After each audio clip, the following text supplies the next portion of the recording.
Good evening. This is Edward and Ann with sonsofgod.com.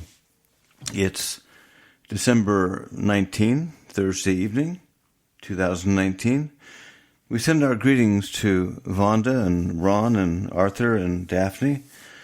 The four of you have been such a major part in standing with us, but really with the Lord, to see this level breakthrough that we're looking for.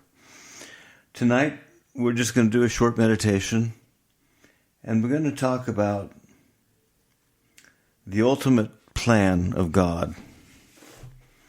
Now, there are probably many different facets to the ultimate plan of God, so I won't limit it, even though by definition ultimate would infer, the absolute finality of a direction. But from the beginning, this walk with God has been about coming to know the Lord.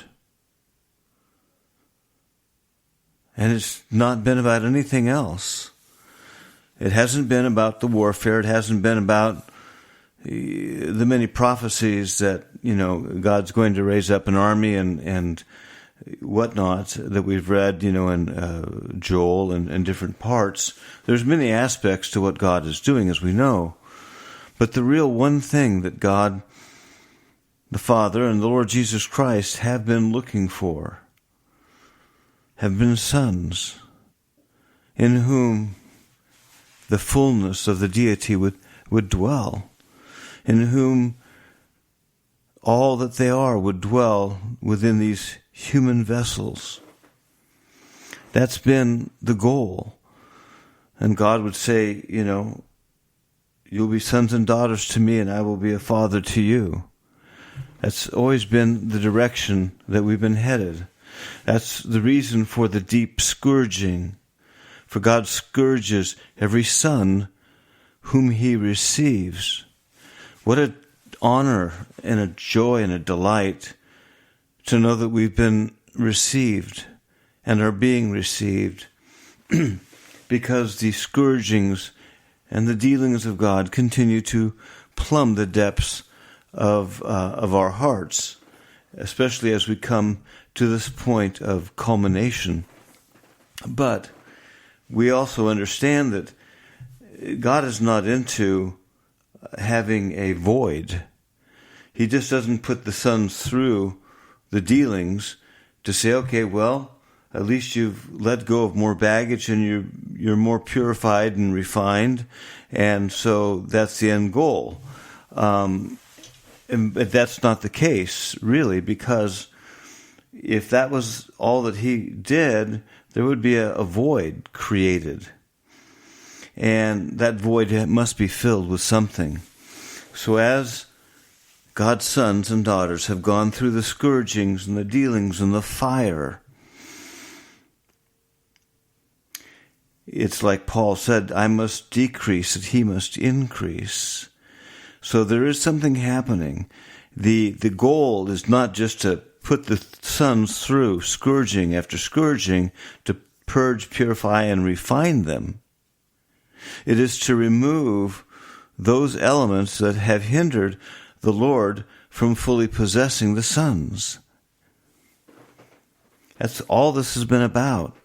Really, it's just another way of looking at it. It is, he wants to fully possess you. And the fire has been part of that, to get the soul out of the way, that the Spirit of the living God might fully possess the sons. Now, that sounds like I'm talking in future tense, but as we know, I'm not. This is not future tense. This is present tense. This is what's been happening to you in your sojourn period. And it's coming now to a point of culmination where the indwelling of God is becoming an experiential reality to the sons. And I know this is part of the transition, because we've all battled the separation, the feeling of being unaware and not connected, and, other things. But the truth is that God is dwelling and indwelling his sons on a much deeper level than we know. I mean, it's so far, we're so far into the kingdom, and that God has said that. And you say, well, what does that mean, so far into the kingdom? Well, it just means, in simple terms, we're the interpenetration of God and man is so much further than we've understood, which means in real time, no matter what your consciousness or awareness might say, or your eyes might say or suggest, the truth is that the indwelling of the Father and the Son within the sons has gone much further down the road, and the sons have still been, lagging to catch up with an awareness and a grasp of what has been done. In the Old Testament, we have read many stories about the temple and the rebuilding of the temple. But everything with respect to the temple was a type and shadow, because it was pointing to the fact that we would be his temples.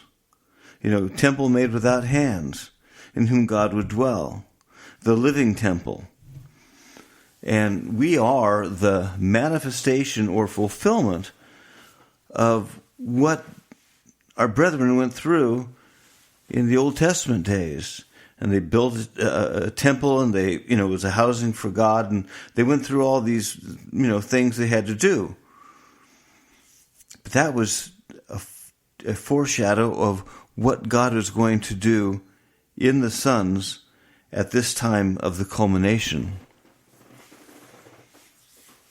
It's always been about dwelling in each of us.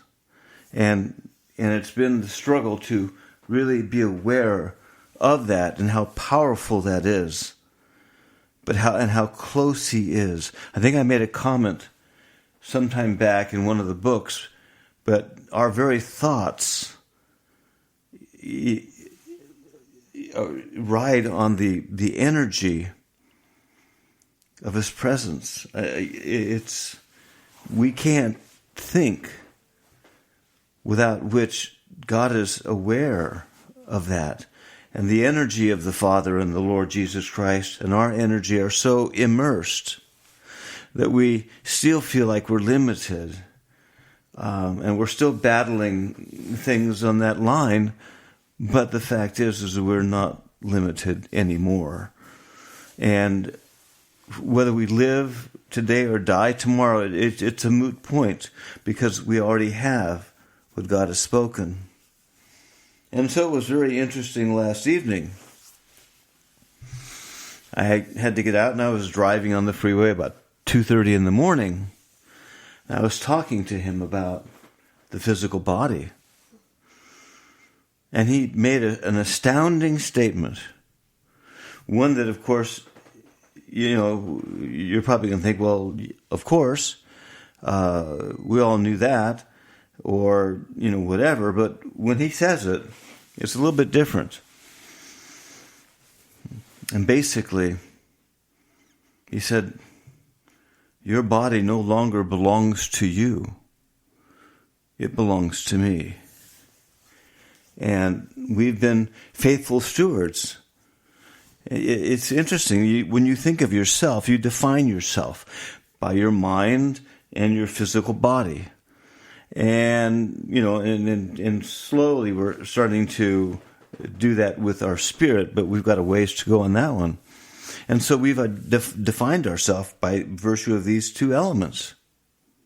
And yet when God has said over and over again, you have to let go and trust me and just let go. And we've worked with that and not necessarily understood it in its full breadth and depth. But it was a very simple statement. You've been a faithful steward over what I've given you, this physical body. It was something that we have that was given to us because in our essence, we are spirit. We're not these physical souls walking around the face of the earth with millions of others who have no awareness of what God is truly doing. We're not in that same boat, you might say. What God is doing in the sons is so different, so entirely different.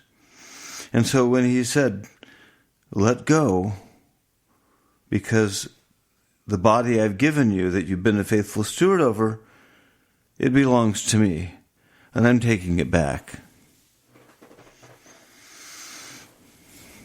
That's, to me, just points out how deep the interpenetration of the Father and the Son within each of us has gone.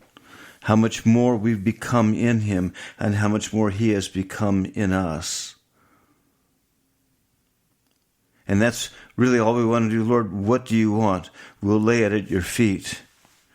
You know, the physical body, well, Lord, if I've been stressing over it, I just let it go because it doesn't belong to me anymore. Probably never did, but it doesn't belong to me. It belongs to you. All of me belongs to you. And I believe we're at the edge or end of this indwelling experience. And it's only going to become more clear just what we are and what we've become. So that's just a short meditation for a Thursday evening. We'll post something here again in the next few days. We send our blessings.